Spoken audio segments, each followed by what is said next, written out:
So in the mid-1980s, a theologian named James Carsey wrote this little book called Finite and Infinite Games, in which he defines these two kinds of games. Finite games, which have known players, fixed rules, and agreed upon objectives. Football, right? There's always a beginning, a middle, and an end. And the objective is to win the game. And then there's infinite games. Infinite games are defined as known and unknown players. You don't necessarily know who all the other players are. The rules are changeable. You can play however you want. And the objective is to perpetuate the game, to stay in the game as long as possible. We are players in multiple infinite games every day of our lives. There's just no such thing as being the winner in your marriage, you know. There's no such thing as winning global politics. And there's definitely no such thing as winning business. Business is an infinite game. And yet, when we listen to the language of too many leaders, they talk about being number one, being the best, and beating their competition. Based on what? There's no agreed upon objectives, there's no agreed upon timeframes. And so what ends up happening is you have people building organizations and leading with a finite mindset, playing to win, in a game where there's no such thing as winning. And when we play with a finite mindset in an infinite game, there's a few very predictable and consistent outcomes, amongst which include the decline of trust, the decline of cooperation, the decline of innovation, all of which contribute to the eventual demise of the organization itself. You can't incentivize performance because somebody has to do something to achieve that performance. There's a cause and effect. You know, you can't incentivize an effect. You can only incentivize the cause that would hopefully yield that effect, which is behavior. So if I say to you, I will give you a massive bonus if you hit a certain target at the end of the year, no matter what you're incentivizing is that I will do certain things to achieve that goal that you've set for me. But the problem is when we apply excessive amounts of pressure, and it's at all costs, like my very livelihood depends on that, it can accidentally incentivize some quite unseemly behaviors, like hoarding information, right? Because this is what gives me my value, and I don't want to share information or things that I've learned with my colleagues and coworkers, which is madness. Or unethical behavior, stabbing other people in the back. And this is one of the problems with, I think, our modern business today, which is too much of business is run right now with an excessive amount of finite thinking. Now, there are always finite games within the infinite game. The infinite game, however, provides the context. And without that infinite mindset, all you have is win, win, win, win, win, win, win, which is unsustainable. An infinite game is not a series of finite games. It's unsustainable because nobody has that energy and there's no such thing as a perfect growth chart. So there are 5 practices in order to lead with an infinite mindset. You have to have a just cause. You have to have trusting teams. You have to have a worthy rival. You have to have a capacity for existential flexibility, and you have to have the courage to lead. So just cause. We have to give our people something to advance. A cause so just that they would be willing to sacrifice their interests in order to do so. In other words, turn down a better paying job, or frequent business trips, or working late hours. And though I may not like those things, I do them because it feels worth it, because I believe in what I'm a part of here, because I feel that I'm helping advance, because there's no achieving in the infinite game. The goal is not final achievement, the goal is advancing, to progress in the infinite game. And to have that vision of an idealized state of the world that all men are created equal, right? It's an ideal that a nation is striving towards that will never actually get there, but will die trying. That's the point. And we can offer people the same thing inside an organization. In fact, we have to give them something to advance. The just cause is about the future. It's about where we're going, right? You can have multiple just causes. You can have one professionally, you can have one personally, you can have one for your family, you can have one for your church. And we're involved in all of these. There's massive pressure put on people, especially young people, to what's your vision?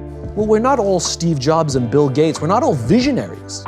We don't have to have a vision, but we do have to find a vision, that we can find someone else's vision. And we are so compelled by it that we want to make it our own. That's what it means to go work for a company with a visionary leader, that we believe in that vision so clearly that we take their vision and we make it our own. And we will happily contribute our work, our effort, in order to advance what is now my vision. right? Martin Luther King had a vision. He stood on the steps of the Lincoln Memorial and told us his vision, but his vision became our vision.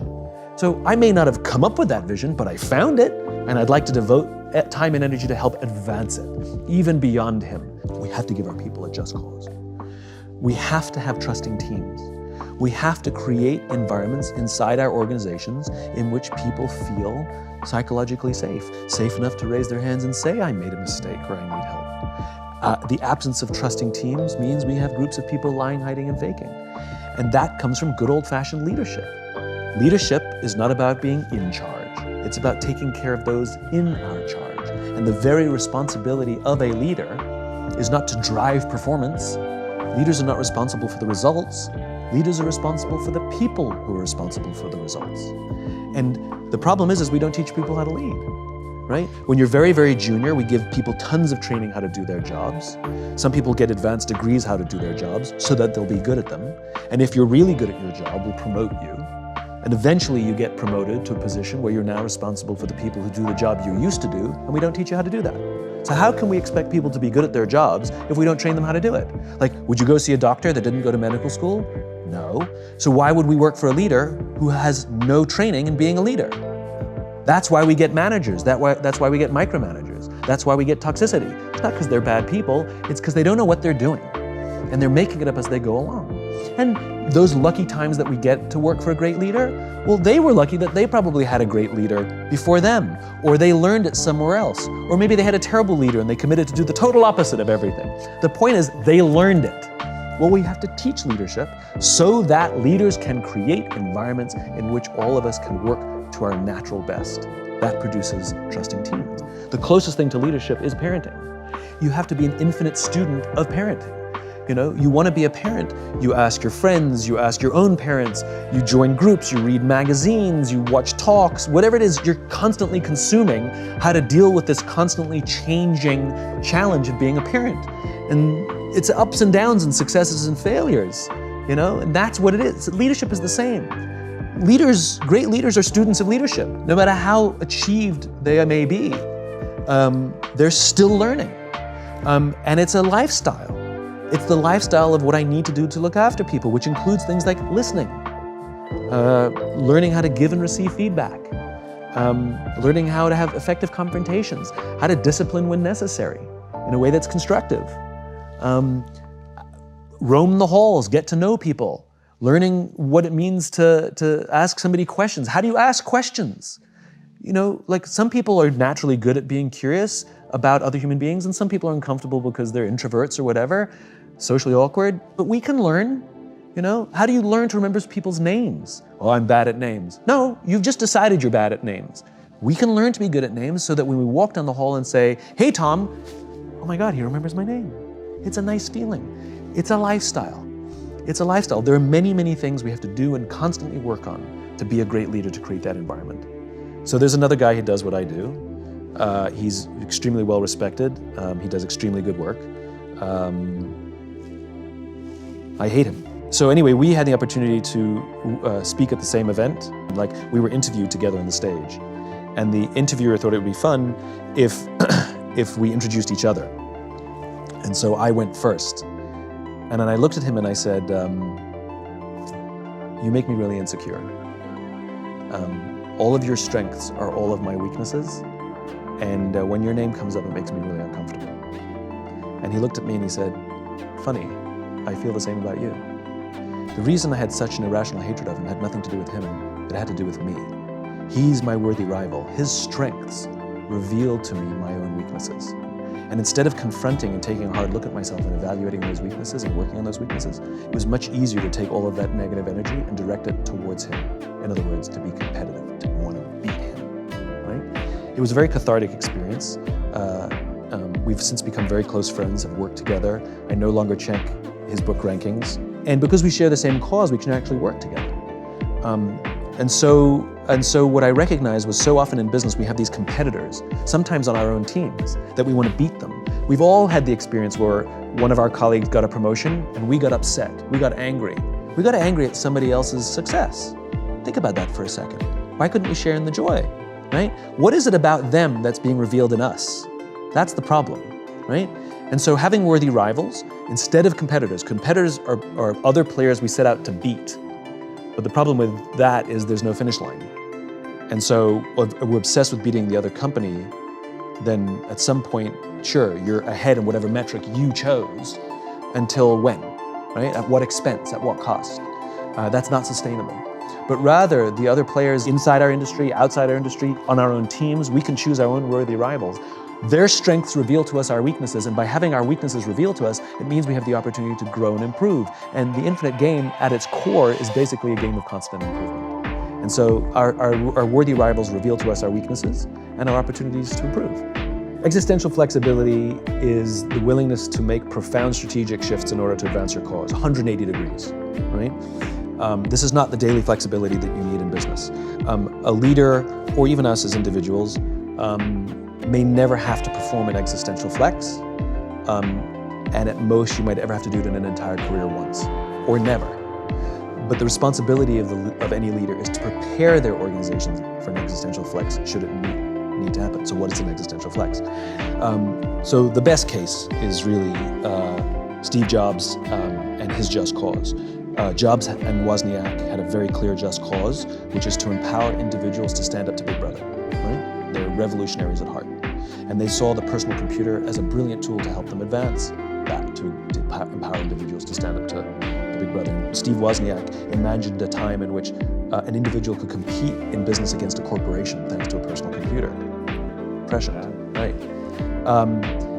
Apple's already had success from the Apple I, the Apple II, it's already a big company. Steve Jobs is already a famous CEO. And in December of 1979, Jobs and a bunch of his senior executives go and visit Xerox PARC, which was Xerox's R&D division. And Xerox shows them a new invention of theirs called the graphic user interface that allows a user to click a mouse on a desktop to move icons and folders to use the computer instead of having to learn an entire computer language. Now, Jobs, who believes in empowering individuals, sees this technology and says to his team, we have to invest in this graphic user interface thing. And the voice of reason, I guess, in the team says, Steve, we can't. We can't do it. We've already invested millions of dollars and countless man hours in a different strategic direction. If we suddenly change directions, we're going to blow up our own company. To which Jobs actually said, better we should blow it up than someone else. And that decision led to the Macintosh, the first properly graphic user interface computer that had mass market appeal. That was so profound that the entire platform of Windows 2.0, was basically designed to act like a Macintosh. You know? And the reason we all have computers on our desks today, the reason it's a household appliance, the reason any one of us can compete against a corporation is because of this profound shift. He was willing to do that. Now, I call it a capacity for existential flexibility because it's not shiny object syndrome, which, too many entrepreneurs are subjected to, This is it, guys, flavor of the moment. It's done with the very specific reason of advancing the cause. I found a better way to advance the cause. And you have to have the just cause, otherwise how do you know what to shift? And you have to have the trusting teams because you will put the organization through short-term hell. And the numbers probably will go down in the short term. And the team has to be willing to say, we agree, we understand why you're making the shift, let's do this. And it's gonna suck, but we're in. And they hunker down and they figure it out. If you don't have a just cause, you're literally just chasing something. And if you don't have the trusting teams, this happens a lot where sometimes the leader has the just cause, but the team doesn't know it. And if you don't have the trusting teams, then people will think you've lost your mind and they'll start abandoning ship. Or you respond to the pressures from Wall Street or outside because the numbers start to go down. But existential flexibility, like I said, if you don't have to do it, you have to prepare the organization for your successor to be able to do it, which means keep the cause alive and maintain the trusting teams. Everything that we're talking about in the infinite game is really, really, really, really hard. It is so much easier to build a company based on short-term ambitions than it is an infinite cause. It just is, right? It's also fun, right? Until it's not. Less inspiring, but sometimes fun, right? Hitting a goal feels good, right? It's much easier to just hire and fire people frequently, hire fast, fire fast, as to hiring slowly and firing slowly because we try and take care of our people as best we can. it's hard to build teams. All of that stuff we talked about leadership, like what am I supposed to do to build a trusting team? Well, I wish I could give you a list of 5 things. It's really, really hard to be a parent.